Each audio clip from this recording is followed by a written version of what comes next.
ठीक है, उठो जागो, उस समय तक चलते रहो जब तक राजगीर नहीं पहुंच जाते हो। हाय हाय, इतना सुकून। अब तक 7,826 रिजल्ट पूरे भारत के अंतर्गत दरोगा के अंतर्गत में रहा है। देखिए, शिक्षा किसी के बाप की बपौती नहीं है और गरीब नहीं पढ़े यह गलत बात हो गई। इस कि कोई भी लड़का आवे, गरीब हो, अनाथ हो, असहाय हो, उन कोई भी गरीब बच्चा हो, उससे फीस वो जितना दे सकता है दे, लेकिन जो पूर्णतः गरीब रहता है उससे 11 रुपये हम मुन्ना फीस लेते हैं। हेलो एवरीवन, स्वागत है आपका हमारे चैनल इंडिया TWT में। आप लोगों का बहुत दिन से कमेंट में ये प्रश्न आ रहा था, कभी आप दरोगा गुरु रहमान सर से जाके मिले और जाने दरोगा की संपूर्ण रणनीति। तो आज सर के पास हम बैठे हुए हैं, तो जानते हैं सर से उनकी पूरी जर्नी, किस प्रकार दरोगा का शुरुआत होता है और किस प्रकार वर्दी तक पहुँचा जाता है। तो बने रहिए हमारे साथ। सबसे पहले स्वागत है सर। बहुत बहुत धन्यवाद, बहुत बहुत धन्यवाद।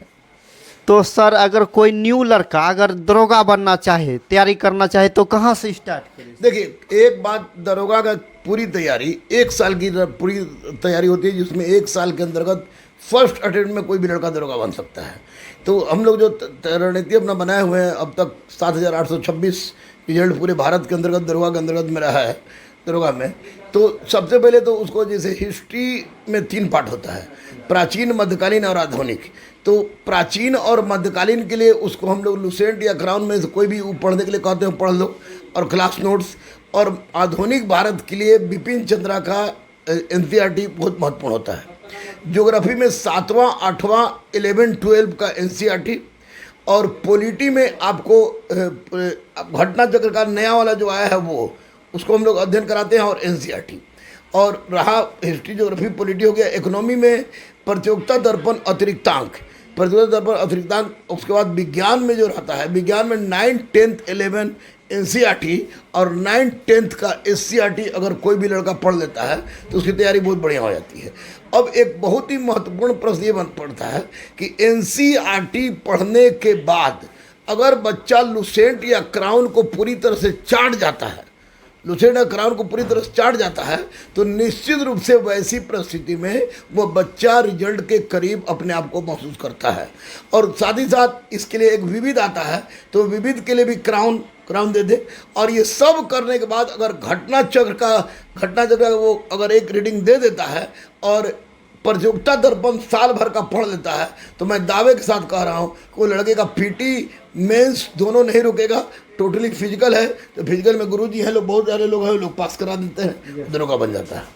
और सर, जहाँ तक बात आती कि अगर कोई ऑफलाइन अगर पढ़ना चाहे तो उसके लिए क्या सोचे हैं सर? देखिए, ऑफलाइन में भी हम लोग पूरा पहले तो ऑफलाइन में NCERT कवर कराते हैं और मंडे, वेडनेसडे, फ्राइडे, सैटरडे 4 दिन उसका टेस्ट लेते हैं।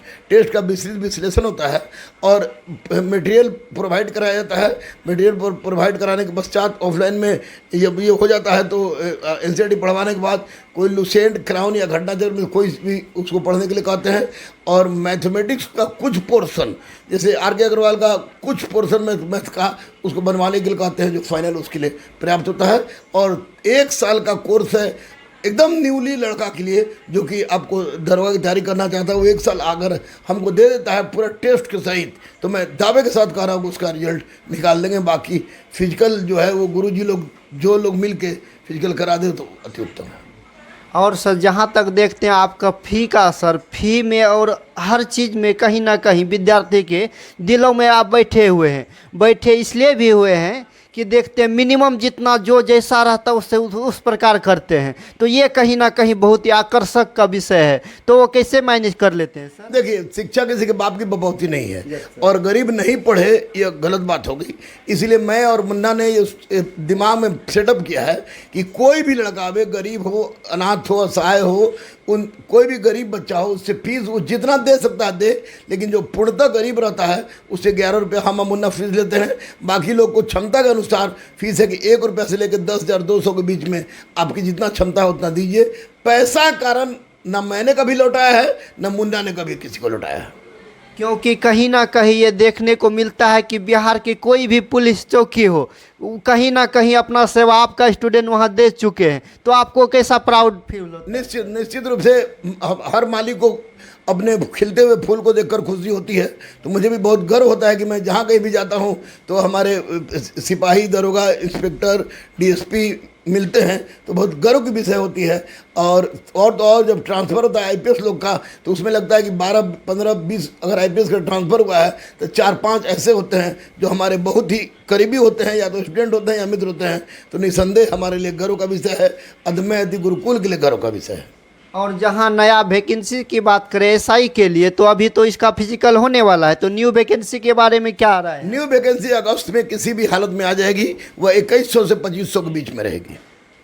बहुत बहुत धन्यवाद सर। और लास्ट में युवा को क्या कहना चाहेंगे, क्या मोटिवेशन देना चाहेंगे?